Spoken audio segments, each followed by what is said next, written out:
Hello. I'm Sarah. I used to think betrayal came with shouting or slammed doors. But mine came quietly through birthday invitations I never got, family dinners where I was always too busy to be invited. I built a life they used, my home, my money, my name. And then they tried to erase me from it. So when my parents screamed at my door, crowbar in hand, thinking they'd save the wrong daughter, they had no idea what I was holding behind it. You ever wonder what happens when the scapegoat finally fights back?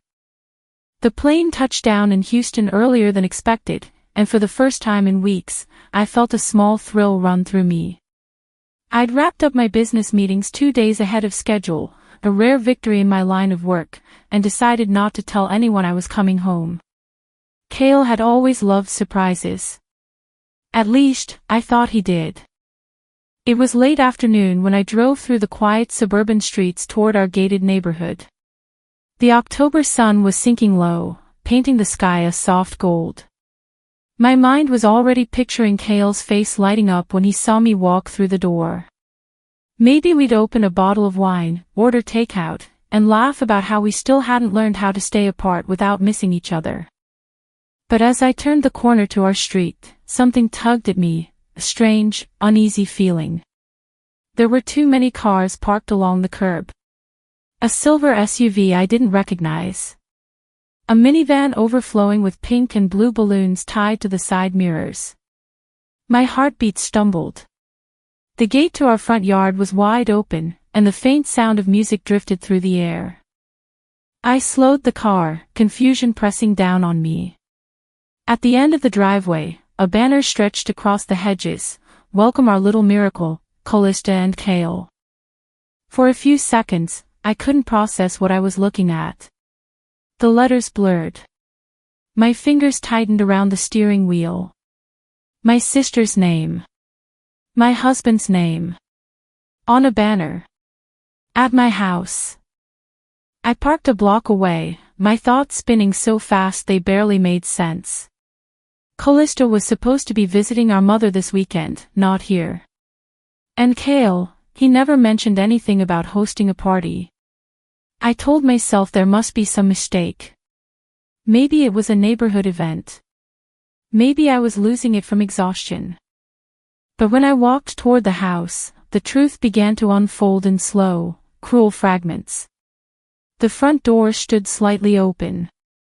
Laughter floated out, mingled with the clink of glasses and upbeat music.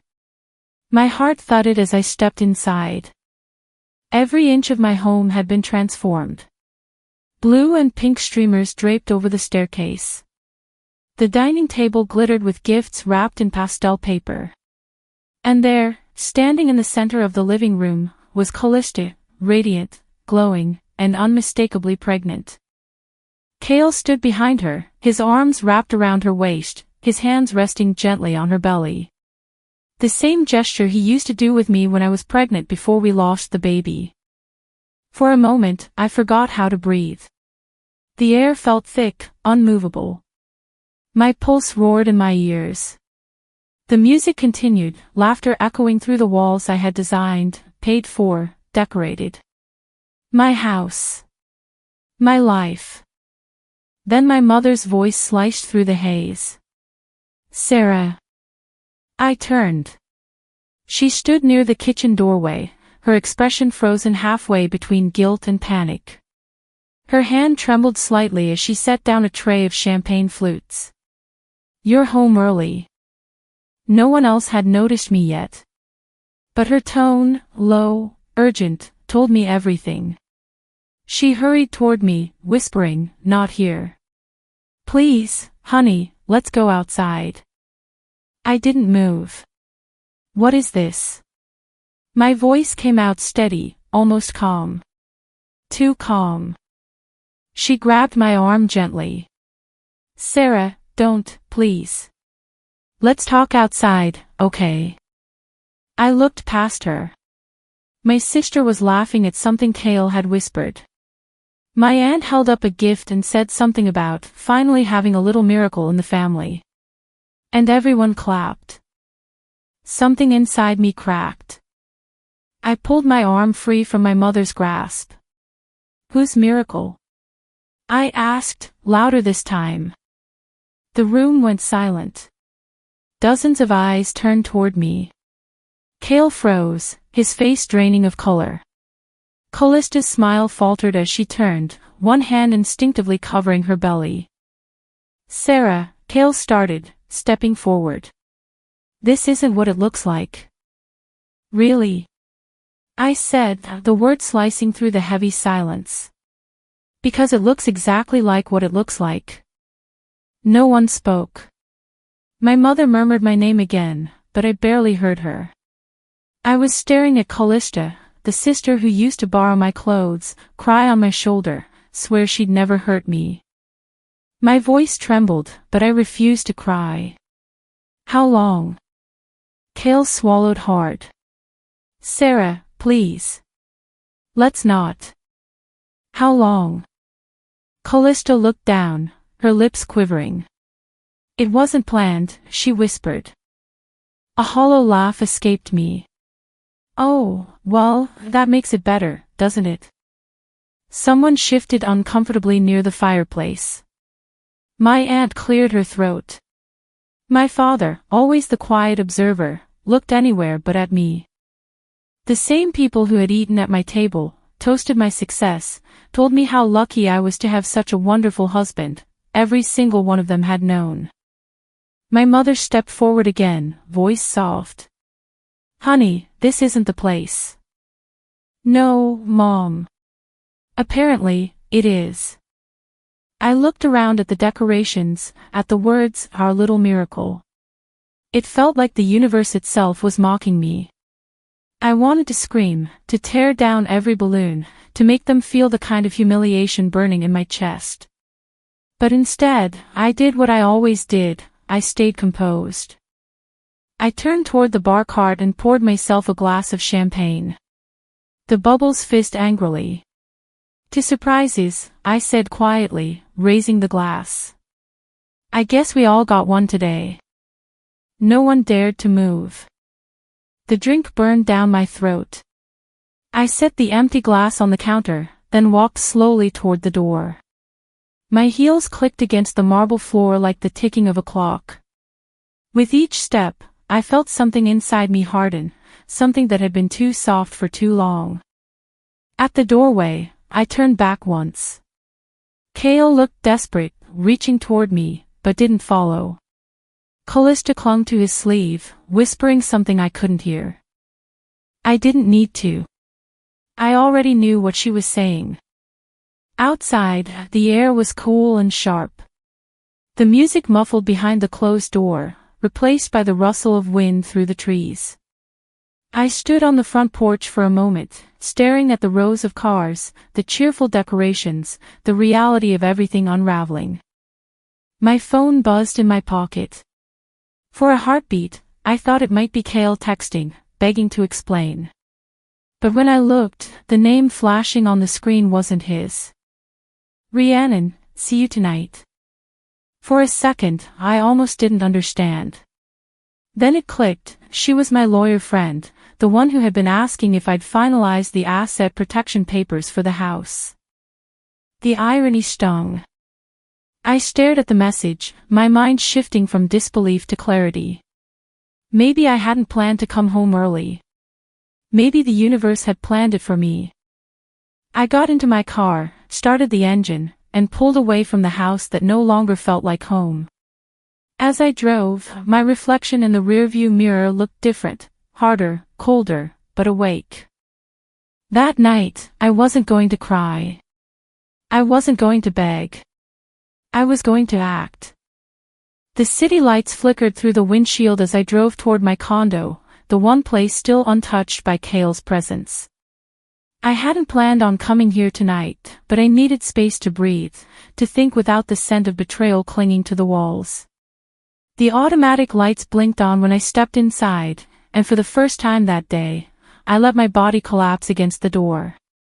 My breath came out in short, uneven bursts. The silence pressed in around me like a thick blanket, but at least it was mine. I tossed my purse onto the sofa and kicked off my heels, the sound echoing through the still apartment. My reflection in the window looked foreign, hair slightly disheveled, eyes red from holding back tears. I didn't recognize that woman staring back. She looked like someone who had just watched her entire life crack open in a single afternoon. I walked to the kitchen, poured myself a glass of water, and leaned against the counter. My phone was still in my hand, the last message from Rhiannon glowing on the screen. See you tonight. She had no idea what kind of night this had become. As I stared at the darkened reflection of the city beyond the window, fragments of conversation came back to me. Cale's voice, calm and persuasive, 3 months ago. Take the Texas deal, babe, he'd said. We need the cash flow to renovate. You know how slow things have been lately. At the time, I had believed him. I'd packed my bags, kissed him goodbye, and boarded that plane thinking I was doing something good for us, for our future. But now, every word felt poisoned. The deal had kept me away for weeks, long enough for him to plan everything, the party, the affair, the new life that didn't include me. The water glass trembled in my hand. Twist S3 wasn't just about betrayal, it was about orchestration. My absence wasn't an accident, it was an invitation. I set the glass down and reached for my phone again. My thumb hovered over my mother's contact before I pressed call. It rang longer than usual before she answered, her voice cautious. Sarah. Honey, are you all right? No, I said flatly. You were there today. Everyone was. Why didn't anyone tell me? A pause, then a sigh. Sweetheart, it's complicated. Family is never black and white. Don't, I snapped, the word cutting through her calm tone. Don't feed me that line. It's only complicated when no one respects me. Honey. You let them do it, Mom. You stood there while they used my house to celebrate her pregnancy. You smiled. You served drinks. You even helped decorate. Her voice cracked slightly. Sarah, you don't understand. Cale said you'd been distant. That you needed space. And Callista. Callista. I cut her off, laughter bubbling out bitterly. My sister, who's pregnant with my husband's child, needed your support more than I did. She stayed silent. The only sound was the faint hum of my refrigerator. I could almost picture her standing in her kitchen, twisting the phone cord like she used to when she didn't know what to say. I see, I said quietly. So that's what family means to you. Keep the peace, no matter who gets crushed under it. Before she could reply, I ended the call and tossed the phone onto the counter. The silence afterward was deafening. I sank onto the couch, pressing my palms against my eyes. Every muscle in my body ached from holding in rage. My phone buzzed again. This time it was a voice message from Callista. I hesitated before pressing play. Her voice came through shaky, breathless. Sarah, I never wanted you to find out like this. Cale was broken after you lost the baby. He said you were gone all the time, that you didn't talk to him anymore. I didn't mean for this to happen. It just did. I froze. The sound of her crying filled the room. I tried to stay away, she went on. But every time we talked, it felt like we were fixing something you left behind. I'm so sorry, Sarah. I really am. The message ended with a soft sniffle and the faint sound of her breathing. I replayed it. Once. Twice. Each time it felt more hollow. I could almost see her face, the tears, the trembling lips, the same expression she'd used 100 times to get out of trouble when we were kids.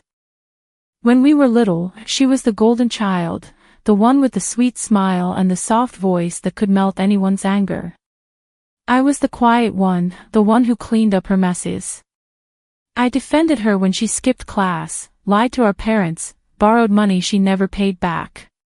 Every time, I told myself she'd grow out of it. But she never did. She just learned to make her lies prettier. I leaned back, closing my eyes.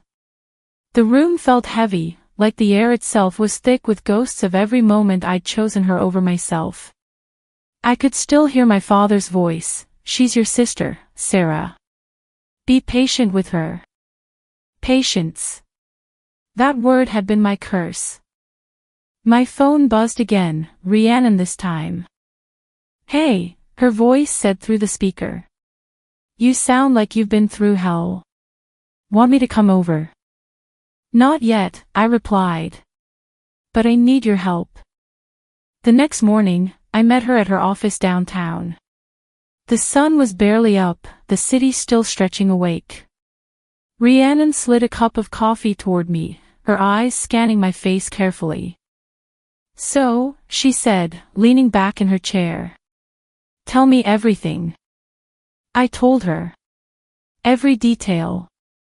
From the banner to the look in my mother's eyes to Callista's trembling voice message.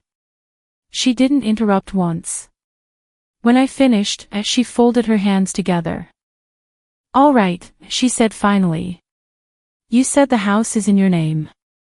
Yes. I bought it before we got married. But Cale's been handling the renovations, and that's where he'll try to claim equity, she finished for me. Don't worry. We'll make sure he can't touch it. I took a deep breath. I don't just want the house. I want my life back. She smiled faintly. Then we'll get you both. We spent hours going through documents, accounts, and contracts.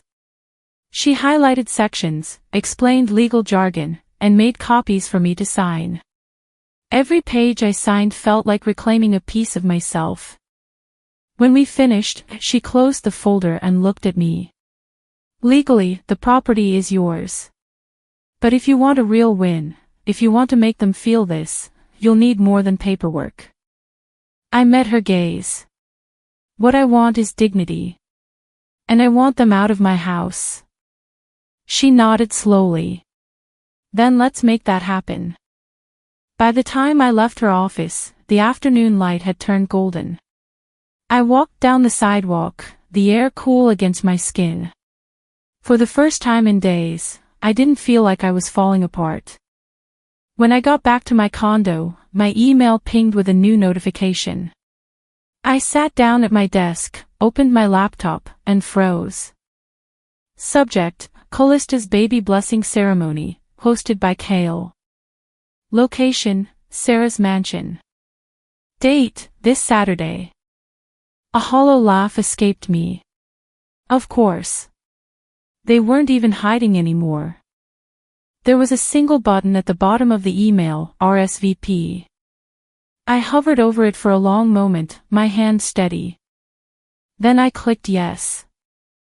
A calm I didn't recognize settled over me. It wasn't forgiveness. It wasn't peace. It was resolve. This time, they wouldn't see me coming. The email confirmation blinked on my screen for a long moment before fading into the background light of my monitor. I sat there, staring at it, until the city outside began to dim into night. The decision was made, there was no taking it back now. By the time Saturday arrived, I'd built my armor piece by piece. My hair was sleek and tied back, my makeup subtle but sharp enough to cut glass. I wore a fitted black suit instead of a dress.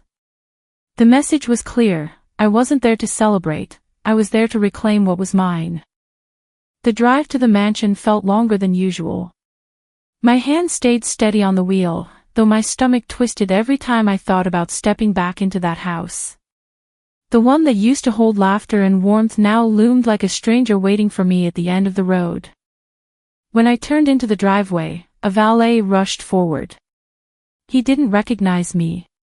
That was fitting. "Ma'am, are you here for the blessing ceremony?" he asked politely. I smiled faintly. You could say that. Music poured through the open doors, soft jazz, laughter, the sound of clinking glasses. The scent of catering filled the air, roasted chicken, vanilla cupcakes, champagne. Everything looked perfect, polished, expensive. It was like watching my old life being performed by imposters. I stepped inside, my heels clicking against the marble floor. Conversations died mid-sentence. A few people turned, whispering. Then a hush spread across the room like a wave. At the center, under the same chandelier I'd picked out from Italy, stood Kale and Callista. His hand rested on her swollen belly. Her hair shone in soft curls, her white dress glowing under the light. A perfect picture for people who didn't know the truth. Kale was mid-speech, his voice warm, smooth, and rehearsed. "We've been blessed with a miracle," he said. "Proof that love, when nurtured with patience and faith, can create life even in the hardest of times." The crowd smiled, some even dabbed their eyes. I took a slow step forward. My voice cut through the music and murmurs, low but clear. "Love built on betrayal is nothing but rot." Every head turned toward me. Kale froze. Callista's eyes widened, her hand trembling on her belly. My mother's lips parted in silent horror. "Sarah," Kale began, his tone slipping from charm to warning, "this isn't the time." "Then maybe you should have thought of that before turning my house into your stage," I said, stepping fully into the light. Someone near the buffet coughed nervously. A man whispered, "Is that the sister?" My mother hurried toward me, her smile stretched thin. "Honey, please," she whispered through her teeth. "Let's not make a scene." A scene. I looked at her. They made one the moment they invited the entire town to watch them rewrite history. "Please," she hissed, tugging my arm, outside. "Not here." I pulled free. "No, Mom. Here." I walked to the center of the room, every eye following. A waiter froze as I reached for a champagne glass from his tray. I raised it high, the bubbles fizzing beneath the light. "To all the guests," I began, my voice steady, "who brought gifts for a child conceived through treachery, may those presents remind you what betrayal looks like when it's wrapped in ribbons." A few gasps rippled through the crowd. One woman set her drink down and quietly stepped back. Another looked away. Callista's face crumpled, her lips quivering. "Sarah, please stop." "Stop." I turned to her. "You didn't stop when you slept with my husband. You didn't stop when you decorated my home. Don't ask for mercy now that people are watching." Kale took a step toward me, jaw tight. "You're humiliating yourself." "No, Kale," I said, lowering my glass. "I'm unmasking you." I reached into my bag and pulled out a thin folder. Legal papers, notarized and stamped. Rhiannon had told me to save them for later, but this was later. "Let me clear something up for everyone here," I said, opening the folder. "This mansion, the property, the land, it's 100% mine. Bought before the marriage. Paid with my own work. Every inch you see belongs to me. And every guest standing here is on my property because I allow it." The silence deepened. Kale's face flushed red. "You're insane," he muttered, lunging forward to grab the papers. I stepped back. "Touch me, and I'll have you removed for trespassing." "Don't push this," he hissed. "You're ruining her life." I met his eyes, unflinching. "You did that all by yourself." Callista sobbed openly now, covering her face with shaking hands. "Sarah, I didn't mean for it to happen like this." "Then how was it supposed to happen?" I asked softly. "Were you waiting for me to move out first? Or were you planning to redecorate while I was still gone?" She sobbed harder. My mother looked like she wanted to sink through the floor. Cale turned to the guests, his voice rising. Everyone, please, ignore this. She's upset. She's been through a lot. I faced the crowd. Upset. No. I'm done being quiet. If anyone here supports what they've done, I suggest you leave, and kindly take your gift bags with you. A ripple of motion followed. A few couples exchanged looks and made for the door. Others lingered awkwardly, pretending to check their phones. The jazz track faded into silence. Cale glared at me, breathing hard. You'll regret this, Sarah. I set the champagne glass down carefully. No, Cale. You'll regret underestimating me. He stood there, fists clenched, his jaw tight enough to crack. I turned and walked toward the door, my heels echoing against the floor again, but this time the sound wasn't hollow, it was power. At the entrance, I paused just long enough to meet my mother's eyes. I hope one day you understand that silence is its own kind of betrayal, I said quietly. Then I stepped outside. The night air was cool, crisp, almost cleansing. I exhaled slowly, watching the lights of my house shimmer behind me. For the first time in months, I didn't feel like a victim walking away, I felt like someone reclaiming her story. I got into my car, started the engine, and watched through the rearview mirror as people began to spill out of the house in awkward clusters, whispering. Cale stood in the doorway, shoulders tight, Callista sobbing beside him. I didn't feel pity. I didn't feel guilt. Only clarity. When I pulled out of the driveway, my phone buzzed again, Rhiannon's name lighting up the screen. How did it go? She asked. I smiled faintly. The fire started. I didn't flinch when Cale's threat left his mouth. I didn't even look back. I just walked to my car, shut the door, and drove off, the laughter and chaos of the mansion fading into a blur of headlights and night air. By the time I reached my condo, the adrenaline had worn off, replaced by a strange stillness that sat deep in my chest. I knew this quiet wouldn't last. People like Cale didn't retreat, they retaliated. The next morning confirmed it. My phone buzzed before the sun came up, first with texts, then notifications. I rubbed my temples, opened the screen, and there it was. Callista's face filled my feed, red-eyed and trembling, framed perfectly by soft morning light. The caption read, "Family should love, not destroy. Please stop the hate." In the video, her voice cracked as she said, "My sister came to my baby shower last night and I don't know what happened. She was so angry. She said awful things in front of everyone. I still love her, but I wish she'd just let us be happy." I stared at it for a long time. That trembling lip, that little sniffle, it was the same performance she'd mastered when we were children. Only now, she had an audience of thousands. Within hours, the comments section exploded. Some people sympathized with her. Others called me jealous, bitter, unstable. A few even suggested I get therapy and move on. Twist S7 had begun, my truth was being rewritten by people who didn't even know me. By mid-morning, messages from relatives started pouring in. My aunt, Sarah, please, think of the baby. Don't ruin Callista's happiness. My cousin, family isn't perfect. Just apologize and move forward. Even my uncle, who hadn't spoken to me in years, wrote, "You're better than this. Let it go." Each word hit like a small, dull knife.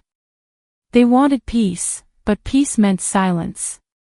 Peace meant pretending betrayal was love and theft was family. I didn't reply. Not yet. Instead, I made coffee, sat by the window, and watched the sunlight creep across the buildings. I could almost hear my father's old advice echoing, "You can't win against family without losing a piece of yourself." But he'd been wrong about one thing, I wasn't trying to win. I was trying to stop losing. By noon, the story had spilled into places that had nothing to do with family. Gossip blogs picked it up, framing it as the baby shower scandal in Briarwood Heights. They used screenshots from Callista's post, old photos of Kale and me smiling at charity galas, and speculation from neighbors who barely knew us. One headline read, "Local developer accused of crashing sister's celebration in jealous rage." Another added insult to injury, sources claim marriage was over months before the affair. I clenched my jaw, scrolling through the comments. Some were cruel, some smug, but the worst were the ones pretending to be kind. We never really know what happens inside a marriage. That afternoon, my assistant called. "Sarah, Mr. Langston's office canceled the meeting. They said they're reconsidering partnerships for next quarter." I knew what that meant. No one wanted their name linked to a scandal. Not even one built on lies. By sunset, I'd gone from angry to cold. I'd let them talk all day. Now it was my turn. I sat down at my desk, opened my laptop, and began to type. My hands didn't shake once. I've stayed silent out of respect for what I once called family. But truth deserves its own space. I uploaded a calm, composed statement, no theatrics, no tears. Just facts. I attached screenshots of messages exchanged between Kale and Callista while I'd been in Texas. Conversations about meeting at the house. About keeping things quiet until after the deal closes. About redecorating the guest room for the baby. Within an hour, the tone online shifted. The comments stopped sounding so certain. People began to wonder. Then came Twist S8. Rhiannon had warned me it was bold, but necessary. So I did it.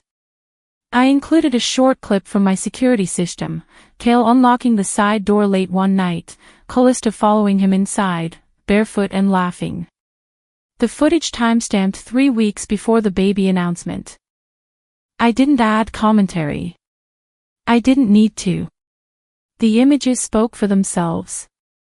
By midnight, the video had gone viral. The comments changed direction, fast. Sympathy for Callista turned into confusion, then outrage. The same people who had pitted her were now dissecting every word she'd said. Someone wrote, "She lied on camera. Her tears were fake." Another added, "So the house was really Sarah's all along." Wow. I didn't smile. I just turned off my phone and let the noise eat itself. The next morning, I began the cleanup.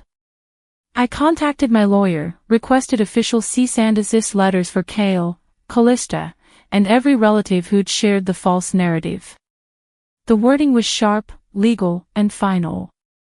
You are hereby instructed to remove and retract any public statement, post, or video that misrepresents or defames Ms. Sarah Avery within 24 hours. Failure to comply will result in legal action. It wasn't just a threat, it was protection. Then I called my mother. She answered on the third ring, her voice trembling. "Sarah, what have you done?" "What I should have done years ago," I said. "Draw boundaries." "You're tearing the family apart," she whispered. "No, Mom. They tore it apart when they chose deceit over loyalty." She started to cry. "Please, honey. She's pregnant. Can't you just forgive and move on? You'll be all alone if you keep this up." Her words landed heavier than I expected. I took a deep breath before answering. "If being alone means being at peace, I'll take it." "Don't talk like that," she pleaded. "Family is all we have." "Not when family feeds on betrayal," I said quietly. "The next lie that comes out of your mouth or theirs costs you your invitation to my life." She didn't answer right away. I could hear her breathing, small and broken. When she finally spoke, her voice was barely audible. "You've changed." I had to, I said, and hung up. Afterward, I sat on the edge of my bed, staring at the glow of the city outside my window. I thought about everything I'd lost, and everything I was still fighting to reclaim. For the first time in days, I didn't feel powerless. I grabbed my keys and drove to the mansion. It was late, the streets empty. I parked outside the gate and got out, the cool night air brushing against my face. The house loomed in the dark, silent and still, its windows glowing faintly. That house had been my dream once. I'd built it from the ground up, believing it would protect the life I was building inside it.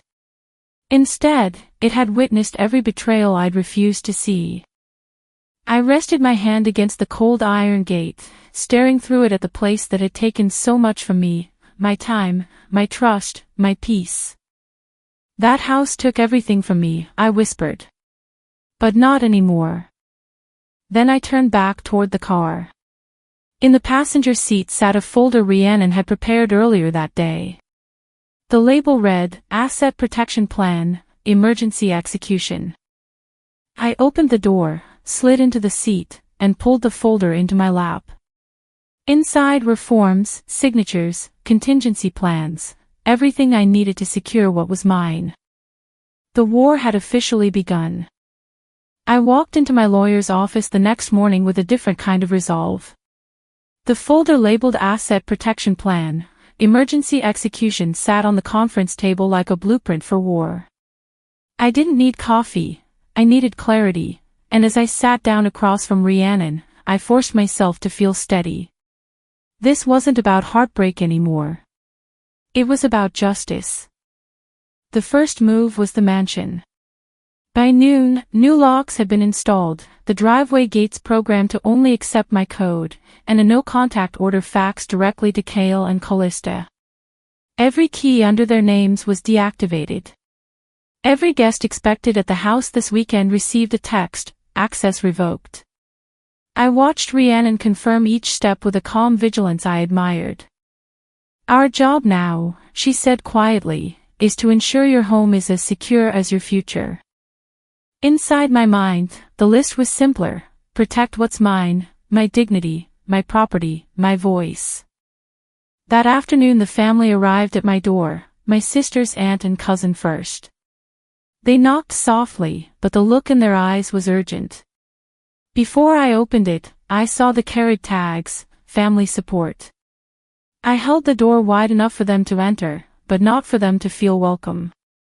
Sarah, my aunt said, we need to talk, this reaction is blowing up bigger than it needs to.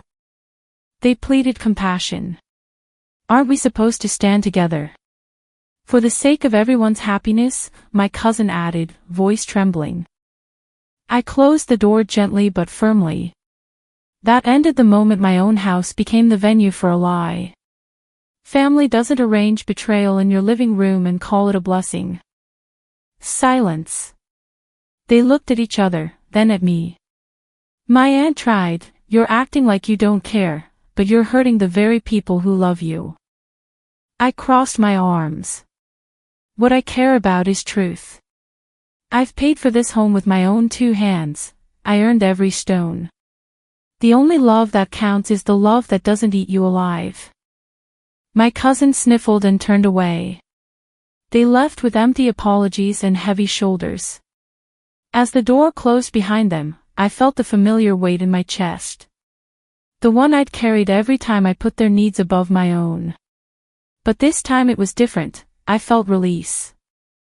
Later, that evening, I stepped out of the office for a moment, slipping into the car park beneath the building. My phone pinged. I didn't look at it until I parked safely. The screen glowed with Kale's name. I took a steady breath, then answered. Sarah, listen, we need to talk. He sounded thin, as though the backing life he relied on was peeling away. You showed up at my office today, I said calmly, after my lawyer filed those papers. What's this about? He cleared his throat. I thought we could settle this quietly. I don't want to make a scene. Quiet. You've been quiet while celebrating with my sister in my house. You've been quiet while lying to everyone who cared enough to believe you. There was a pause. Then, in a softer, bitter voice, "You're making a mistake." I pressed a button on my phone and held it up. "That's fine. I've already recorded this. It'll make the restraining order hearing much shorter." He gave a hollow laugh. "I was a guest in the life you built. And your invitation is revoked," I said. Then I hung up. That night I drove to the lake house where we grew up. The old place held memories of summers with my father, board games with my sister, laughter under string lights. I parked by the dock, the water reflecting fading daylight. Callista was there, alone, wreath of wildflowers in her hands, belly already obvious in its shape. "Sarah," she called before I got out of the car. "I know I messed up. Cale said you'd been distant for years. He said you barely talked. He told me you were gone emotionally." I got out and stood by the lawn. The wind flickered through the reeds. "He told me you were like a sister to him," I said quietly. Turns out, that wasn't a lie. Her tears fell onto her blouse. "Please, this isn't how I wanted it. I thought I could fix things." "Fix things?" I asked, tone even. "You already broke them." She reached toward the house, toward our childhood porch lights. "You were always everything I wanted. I didn't know how to be less." "That's not my fault," I said. "And it's not the reason you're here." She trembled. "I want to be a mother, Sarah. I want a fresh start. Can't you let this go?" I took a step back. I already let something go, my silence, my trust, and this house. What I won't let go is being erased. She leaned against the dock rail. "I feel so alone." I turned toward the lake, cool breeze on my face. "You'll feel more alone when everyone realizes you built their sympathy on a lie." Then I walked away. Not angrily. Not vengefully. Just done. The next morning an official notice was posted on the front door of the mansion: "Eviction, you are required to vacate within 48 hours. Cameras whirled. Reporters whispered outside wrought iron gates. The line in the sand has been drawn. The morning after the eviction notice went up, the world outside my mansion no longer felt private, it felt like a movie set. The low hum of the news van engines mixed with the chatter of reporters setting up cameras on the sidewalk. I could hear the click of their tripods through the front gate as I stood behind the blinds, watching. A local TV station ran the headline before breakfast: "Domestic scandal in Briarwood Heights, prominent developer evicts cheating husband and pregnant sister." They didn't even bother to hide the glee in their voices.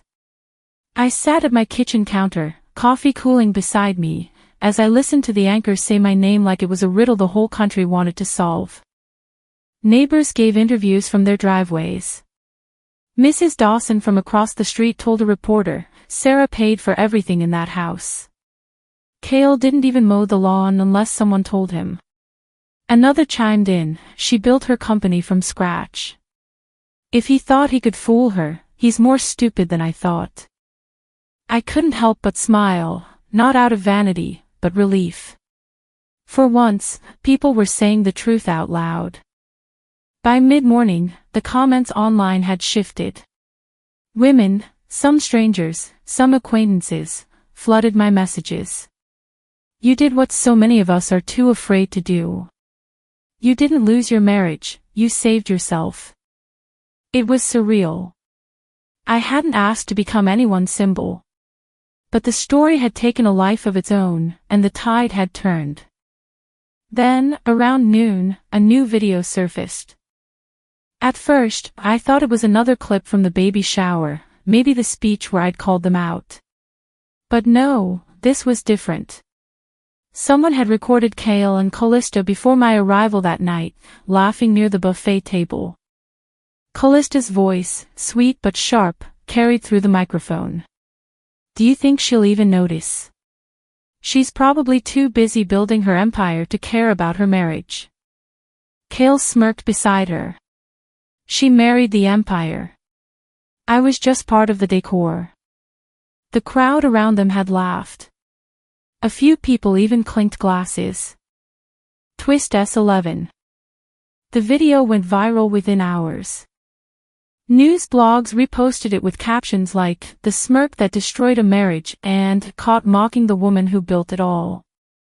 Public sympathy shifted hard and fast. People who had doubted me were now furious at them. The betrayal wasn't just personal anymore, it was public.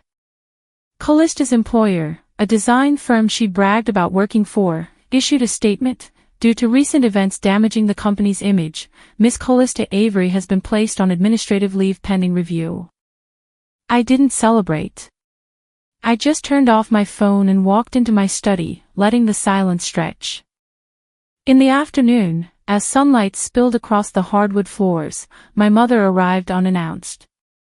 I knew that knock, the quick, familiar rhythm that always preceded a storm. I opened the door and met her stare. Her voice was sharp, trembling. "What have you done, Sarah? You've turned us into a spectacle. The neighbors are talking, reporters are calling, this family's name is ruined." I kept my tone calm. The family's name was already ruined, Mom. The day you stood there at that party and pretended nothing was wrong. She stepped inside without asking, her perfume filling the space. You embarrassed your sister, your husband, me. Do you think this is dignity? I folded my arms. Dignity is what I took back when I stopped letting people lie about me. She threw her hands up. You could have handled this quietly. You didn't have to destroy them. Destroy them, I said slowly. They did that to themselves. Her eyes glistened. You're punishing everyone for being human. No, I said, my voice even, I'm holding people accountable for being cruel. For a moment, she looked like she might cry. But then her tone hardened. You're cold, Sarah. Heartless. You'll end up alone. I took a step closer, meeting her gaze. I was alone long before this. The night you chose appearances over truth, you made sure of that. Twist S12 arrived without warning. As she stood there, trying to find her next line of defense, I reached over to the table and pressed a small button on my phone. The red recording light blinked. I'm done explaining myself, I said softly. But just so we're clear, this conversation is being recorded. Her jaw dropped. You wouldn't. I would, I interrupted. Because when you leave here, I know you'll twist my words again. This time, you won't get the chance. Her expression crumbled. She turned toward the door, shaking her head. You've changed. No, I said, walking her out. I've finally stopped apologizing for surviving. The door closed with a quiet click. That night, I sat in my study again, the room dim except for the glow of my laptop. I rewatched the baby shower footage, every smirk, every lie, every fake toast. But instead of bitterness, I felt something else, certainty. This wasn't vengeance. This was justice. I drafted my final public statement with Rhiannon's help. Every word was deliberate, measured, strong, and free of emotion. The truth is not cruel, it is clarifying. Betrayal thrives in silence. I simply stopped being silent. We scheduled the release for morning. Before shutting down for the night, I poured myself a glass of water and stood by the window. The cameras were still outside, their red lights blinking through the gate. I didn't hide anymore. I watched them watching me. By the next evening, the story had gone national. A popular talk show ran a segment titled "The Woman Who Fought Back." One of the hosts said, "We need more Sarahs in the world, women who refuse to be erased. I turned off the TV, set the remote aside, and let out a slow, tired laugh. I hadn't planned on being anyone's example. I'd only wanted peace. But sometimes peace demands a battlefield first. As I walked to the window one last time, I saw the lights flicker across the mansion gates.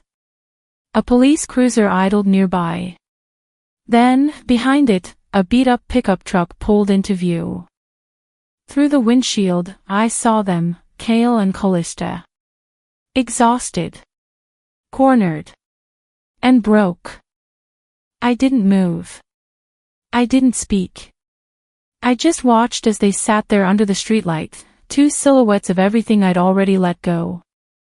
When the clip arrived, it was a message with no preface, just a link and 3 words, "Watch this now." It was from an old friend who still owed me a few favors and, apparently, a lot of honesty. I clicked it in the kitchen, phone propped against a mug, and watched Kale and Callista argue in a fluorescent-lit motel room while the roadside neon blinked outside the window. They were exhausted, hair mushed, clothes wrinkled, voices fraying, but the venom in their words was plain. "You promised me we'd be rich," Kale snarled, the anger scraped raw. "You told me I'd get my life back." Callista hurled a half-empty bottle toward the sink, glass shattering as it hit porcelain. "I never promised you the world. I promised you honesty. You told me she was gone." "She was gone, emotionally, Kale. You said she didn't see us anymore." He shoved his hands through his hair and laughed, a sound that had none of the charm I used to catch in his smile. "She was your golden goose, not me." Hearing that, less than a minute of footage, felt like someone handing me evidence and saying, "Here. This is what you thought you lost." I saved the clip, backed it up to a secure folder, and watched it twice more before setting my phone down and exhaling. There's a strange clarity that comes when the people who wronged you begin to unravel in plain sight. It's not joy.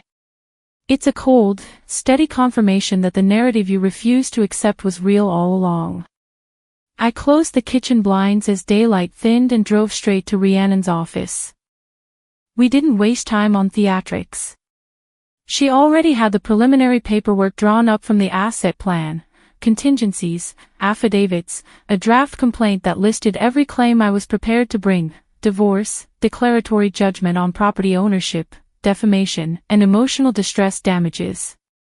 We added tort claims for conversion, things they tried to take or control unlawfully, and a request for injunctive relief to prevent further public misrepresentation.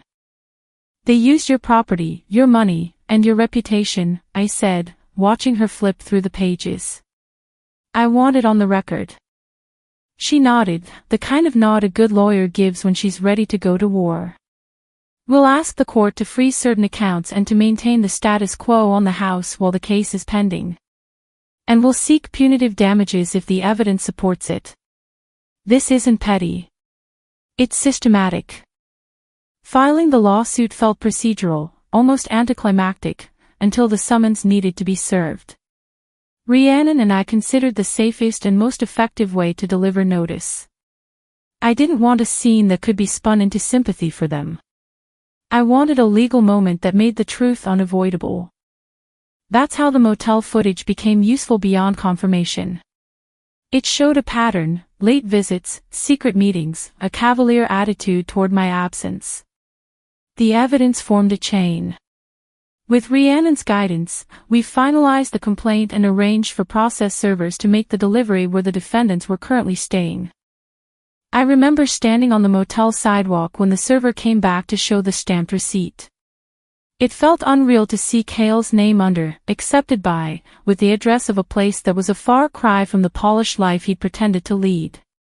For a moment he laughed, nervous, almost incredulous.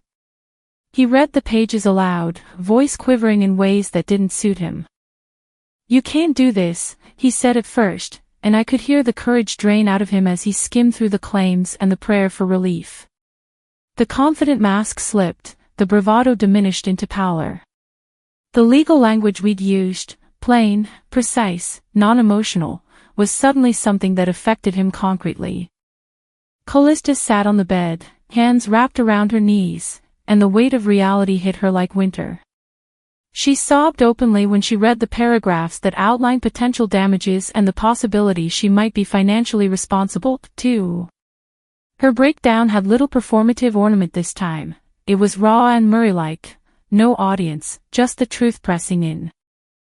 Words spread in small, efficient bursts. Friends who once laughed with them at brunch now sent terse texts, "We can't be part of this," or "I'll have to step back." Even family members who had been slow to speak up started distancing themselves.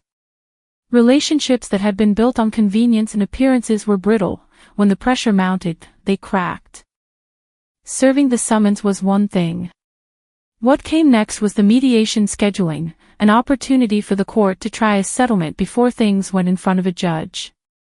Rhiannon advised me to be present but not performative. "They'll try to bait you," she said. "Don't let them get pity on camera." When I entered the mediation room, I felt strangely calm. The tailored suit I wore was functional, not flashy. I wanted to present an image that matched my intentions: serious, steady, unassailable. Kale and Callista were there, eyes rimmed red from a mix of exhaustion and fear. Their attorney, a slick man with 2 white teeth, kept glancing at me as if waiting for me to falter. Kale spoke first. His apology was awkward, stitched together from things I already knew.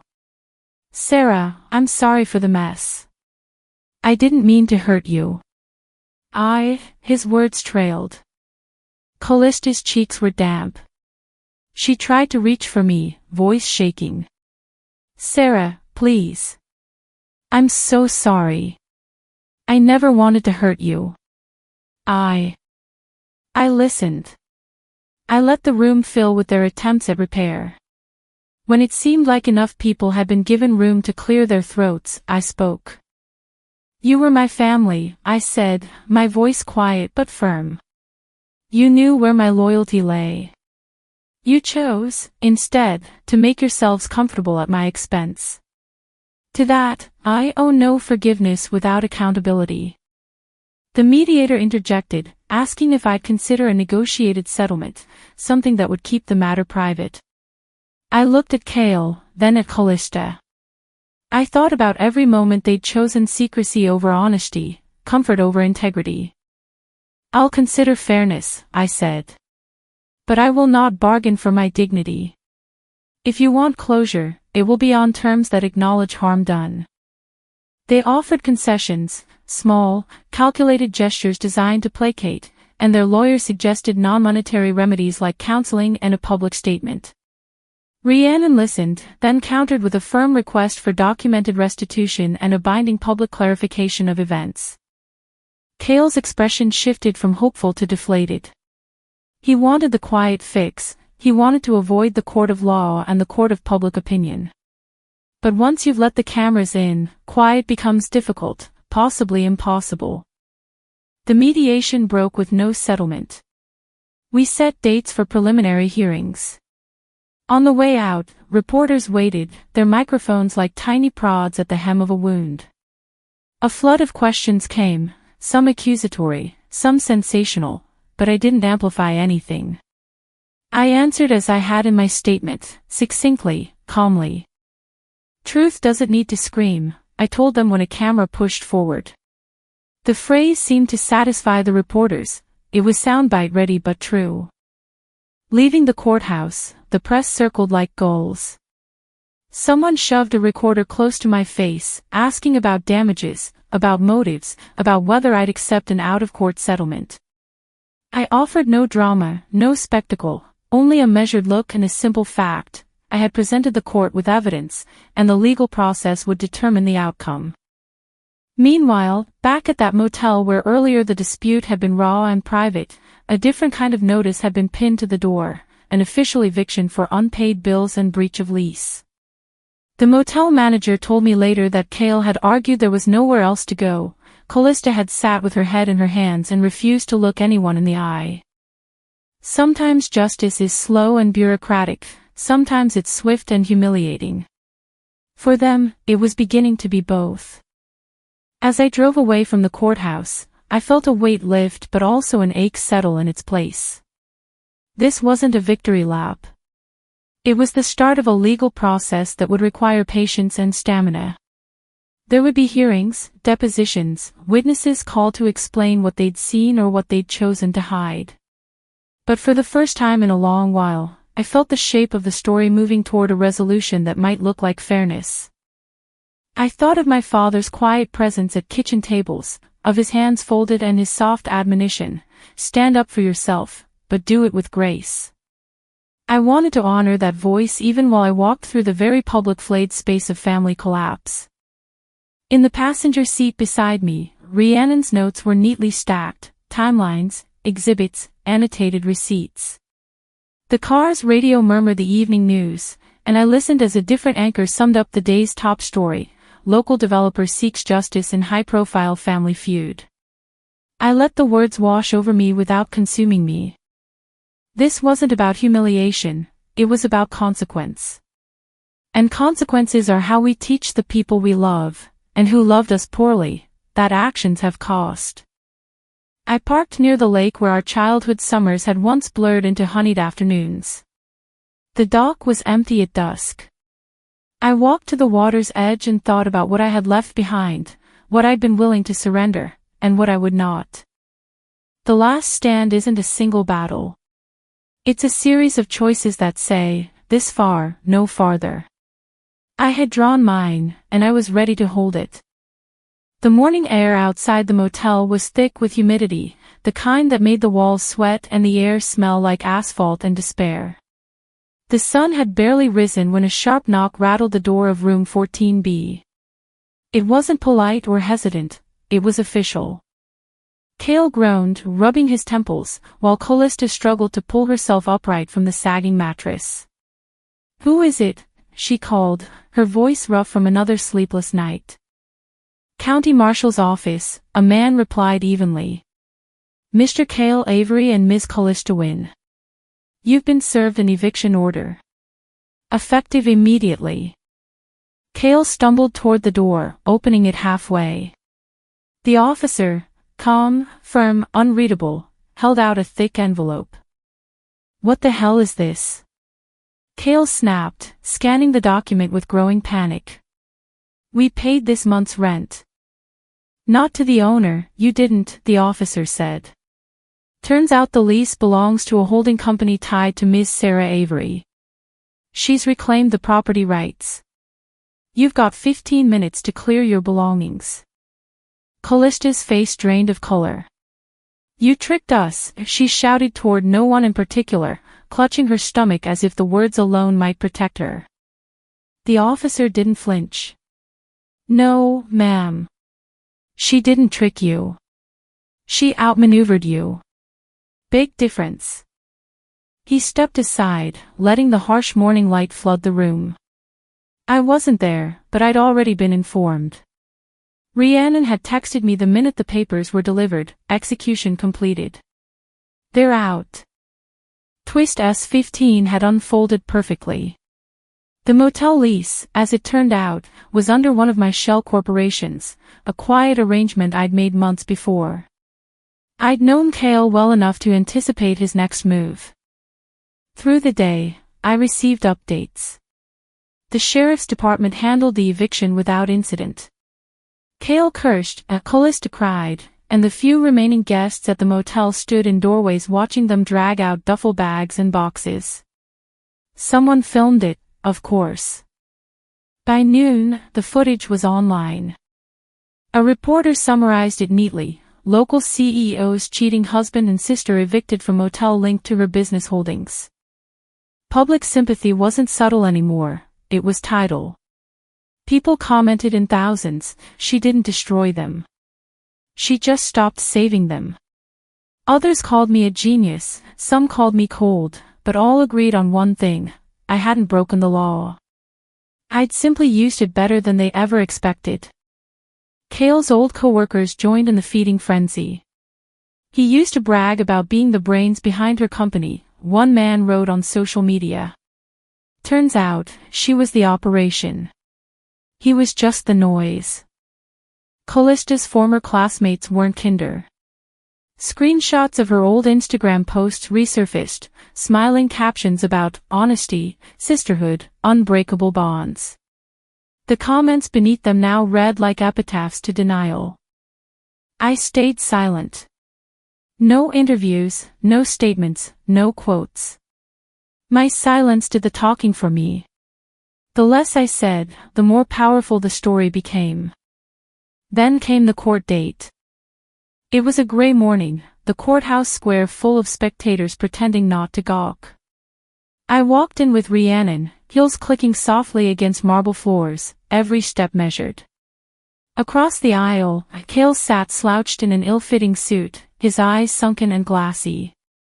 Callista wore black, her hands trembling in her lap.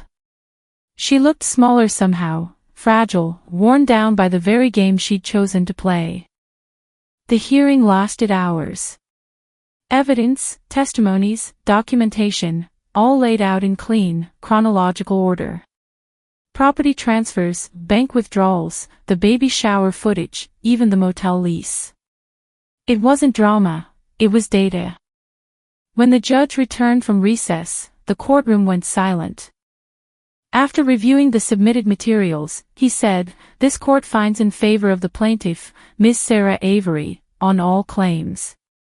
Cale blinked, frozen. Callista gasped audibly, whispering something that sounded like, "Please, no." The judge continued, "The respondent, Mr. Avery, relinquishes any and all claims to the marital estate, including the residence located at 245 East Briarwood. He is further ordered to pay restitution for misappropriated funds upon reemployment. And Ms. Callista Wynne," he added, turning to her, "is hereby fined for defamation and emotional damages inflicted upon the plaintiff. Payment arrangements will be coordinated through her legal counsel." Twist S16 had landed.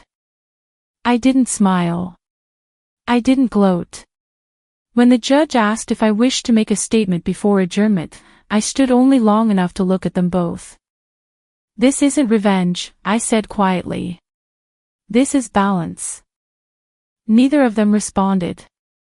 Cale's shoulders sagged, and Callista covered her face with trembling hands. After court, Rhiannon and I walked through the press waiting outside. Microphones hovered like dragonflies, lights flashing in my eyes. Someone shouted, "Sarah, how does it feel to win?" I paused just long enough to answer. "Truth doesn't need to scream," I said again. Then I kept walking. Over the following weeks, the noise began to fade. The story still lived online, but new scandals replaced it. Life went on, louder elsewhere, quieter for me. I didn't seek updates, but they found me anyway. One afternoon, while stopping for gas outside town, I saw him, Cale. He was behind the counter at a local station, wiping the same patch of countertop over and over, pretending not to see me. His name tag read, Kevin. For a brief second, our eyes met. There was no recognition in his, only exhaustion. I paid for my gas and left without a word. A week later, I learned that Callista had moved back in with our estranged father. A neighbor mentioned it casually, like small-town gossip, "So your sister at the old Avery place looked different, quiet, tired." Neither of them had spoken publicly since the trial. I didn't celebrate their downfall. That was never the point. What I wanted was peace, and for the first time in years, I had it. That evening, as the sun set, I drove to my new home. It wasn't as large as the mansion, but it was mine, clean, minimal, untainted by ghosts. I parked in the driveway, locked the car, and stood there for a moment, listening to the stillness. When I unlocked the front door and stepped inside, the quiet wrapped around me like a long exhale. The hum of the refrigerator, the soft creak of floorboards, every sound was mine again. I placed my keys on the counter, poured a glass of water, and let myself smile, not the triumphant kind, but the kind that says, "I made it through." Then, just as I turned to head upstairs, something slid under the door. A single white envelope. No name. No stamp. Just one sentence, written in small, uneven letters. I'm sorry. I stood there, heart beating slow and deliberate. For a long time, I didn't move. I simply stared at the words, wondering which ghost had finally found the courage to write them, Kale, Callista, or someone else entirely. After I slid the envelope from under the door, I didn't rush to open it. I sat in the quiet of my living room, the soft hum of the heater blending with October dusk through the window. The night pressed in gently. I unfolded the paper slowly. The heading read, Dear Sarah. My mother's handwriting unmistakable, fluid, uneven, laden with regret. I was weak. I saw it all and said nothing. You deserved better. I'm sorry for not protecting you, for watching you carry burdens no child ought to bear. I hope someday you'll forgive me. Love, Mom. My hand hovered over the words. It wasn't shock, not really. More like the final click of a lock snapping shut. I folded the letter and placed it in a small wooden box beside my desk, next to my new schedule, my business ledger, the sketches for the next house project. Forgiveness might come, but not tonight. Not as a promise, only as a possibility. The next morning I walked through Willow Park, near my condo. A crisp breeze rustled golden leaves around my ankles as I moved along the winding path. I thought about the mansion, its marble floors, the echoing laughter, the blinds I used to draw to protect myself. I remembered being 5 years old, standing behind my sister's bedroom door while she poured another lie into our mother's ear. I remembered being 18, failing scholarship interviews because I spent evenings cleaning her mistakes, not studying for myself. Now, at 42, I owned a business that employed 20 people, a team that trusted me, clients who respected me. I no longer felt like the tag-along sibling who got the leftovers. I felt steady. I felt seen. My phone buzzed.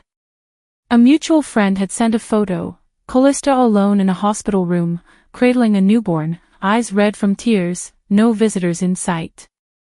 The baby pulled a fish to its mouth. I stared at the screen until the image blurred.